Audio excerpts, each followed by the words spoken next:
Trump's secret weapon for mass deportations. E-Verify. Now, E-Verify is a program where businesses are supposed to go and check to make sure that they're the people that they're going to hire are legal citizens of the United States and are allowed to work in this country legally. So the thought is, if we make businesses use this, and a lot and the people that work for them are illegals, that means they won't be able to work for them. So they wouldn't have work, so they would leave and go back to their home countries. So that's the thought process here. So we're gonna talk about it, but before we get started, go ahead and hit that like button, share this out so we can get this information out there. Subscribe if you're not already a subscriber, and hit that alarm bell so you know when I'm putting out new stuff. Also, check out my link tree in the description. It has a link to my Patreon. That's where I talk about things that I can't talk about here. There's also a link to my Instagram and my X account, so follow me there as well. All right, so let's get into this news. Now, this comes from the Gateway Pundit, and they report mark January 20th, 2025 as the start of the biggest manhunt in American history. That's when the newly minted Trump administration 2.0 will begin hunting down and deporting millions of criminal aliens welcomed in by the Biden Harris administration. If successful, they'll purge our cities of murderers, child traffickers, and drug pushers, a result that will prove wildly popular with the country tired of mass illegal immigration. But that's only one step. Restoring America's honor and independence requires freeing her from millions more non-violent illegal migrants who've lived for years within our borders in violation of the law. You know, if I break the law, if I do anything illegal, I'm going to be prosecuted to the fullest extent of the law. But these illegal immigrants who come in the country, starting off in coming into the country breaking the law, and we allow this to happen. We allow this. What is going on with this two-tier justice system? But finding them will prove tricky. Trump's commitment to mass deportations may be ironclad, but pulling it off will require using a powerful weapon his predecessors ignored: E-Verify. E-Verify is a federal service created 28 years ago that employees can use to confirm employees' eligibility to work in the United States through the Department of Homeland Security. It stems from the 1986 Reagan amnesty law, which banned employers from knowingly hiring illegal aliens and later gave them a tool to enforce it. While hardly a silver bullet, it's free, fast, and effective. Well, if you aren't for E-Verify, you aren't serious about controlling immigration, says border expert Mark Krikorian, who heads the Center for Immigration Studies. The system works through deterrence. A sign on the door indicates a fast food restaurant uses E-Verify is, quote, a signal to illegal job seekers that they should apply elsewhere, he explains. CIS considers universal E-Verify a basic tenet for any robust immigration policy. Quote, we can't control the border without it, Krikorian told me. It's important to deport the illegal migrants already here, but you must weaken the jobs magnet attracting people to sneak across the border or overstay the visas. Yeah, they're coming here for work. They're coming here for the handouts that they're being given. If you get rid of those things, then what reason do they have to come here? It'll make tracking people down a lot easier if it's less attractive to come here if the first place in the first place and embed themselves in our society, he added. E-Verify can do that. Some 75% of the illegal migrant population in the U.S. is in the labor force. Without jobs, most of them will leave.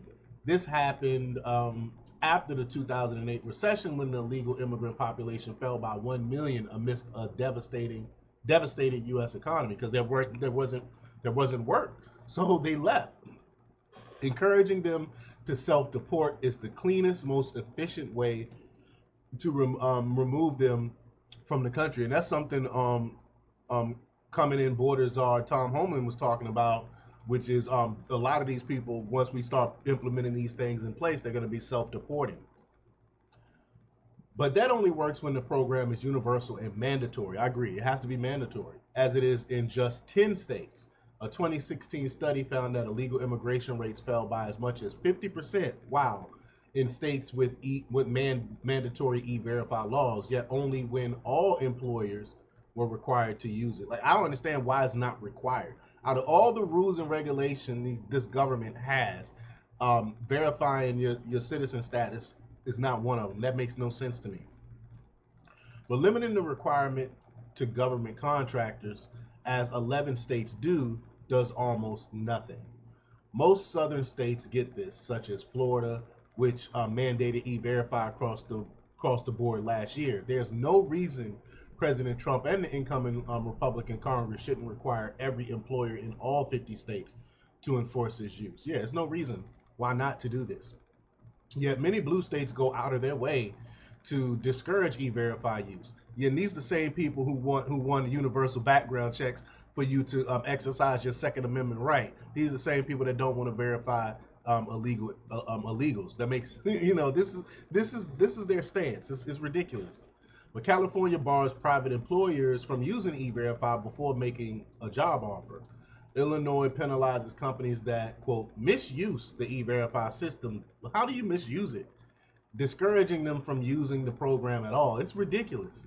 And in 2021, Colorado Democrats actually repealed the use of e-verify for state contractors on a party line vote, calling it, quote, a barrier to certain public opportunities. What? These people are ridiculous. They've never put American citizens first. That America hasn't already mandated this policy everywhere explains a lot about the state of our immigration system. For decades, establishment Republican squashes conspired with far-left Democrats to turn our country into a playground for the world's poor and privileged alike, so long as those policies lined the right pockets. In 2010, for instance, the Chamber of Commerce sued to block Arizona's e-verify mandate, later losing in the U.S. Supreme Court. The chamber now says it supports the measure, all of a sudden, right? California Democrat Zoe Lofgren spelled it out in 2018. Mandating e-verify, quote, would be highly disruptive to restaurants, hotels, and other industries reliant on illegal labor. They want cheap slave labor is what's going on here. Opening the floodgates to tens of millions of non-citizens, legal or otherwise, proved one of the Beltway's favorite bipartisan schemes. Corporate conservatives got cheap imported labor, wily progressives got future welfare state voters.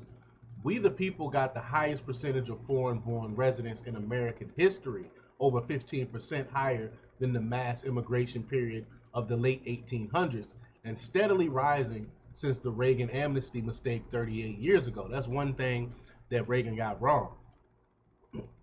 Cynical Washington elites sold our nation's culture, jobs, and dignity away and smeared their critics as racist and complaining. For years, that grift worked until Donald Trump sparked a revival in American self-confidence. For his part, Trump was soft on E-Verify during his first term because he thought it was too onerous for employers. That's not entirely wrong. Quote, plenty of companies fall for fake employee documents that would meet E-Verify's requirements, warns Ken Cuccinelli, who served as Trump's director of U.S. Citizenship and Immigration Services. Fixing that would require an additional layer of scrutiny from both companies and Homeland Security officials. It was Trump's 2024 primary opponent, Ron DeSantis, who made universal e-verify part of his own legislative docket, setting the tone for national Republicans' immigration agenda in the future. President Trump would be wise to take the ball and run with it in 2021. Poll after poll shows unprecedented support for sealing the border and mass deportations. That includes nearly 1/3 of Kamala Harris's voters, according to recent polling by Steve Cortez, a League of American Workers. His poll demonstrated the plan's widespread support among voters aged 45 to 64. Voters aged 25 to 44, 59%. I'm sorry. Voters aged 45 to 64 was 62%. Voters aged 25 to 44, 59%. And seniors, 55%. Even Gen Z Zoomers under age 24 A group Democrats once bet the farm on winning favor mass deportations by 4 percentage points, 48 to 44%. After witnessing globalist open border policies firsthand, Americans rejected them in 2024. Their message to Washington: we demand an immigration system that puts America first, not last. Agreed. And after riding his coattails to a new majority, the Republican Congress owes it to Trump to give the historic mandate teeth if he doesn't do it himself. President Bill Clinton and George W. Bush both issued orders requiring the use of E-Verify for all federal contractors. CIS experts argue the president indisputably possesses the authority to mandate E-Verify for all employers through executive action under the 1986 immigration law.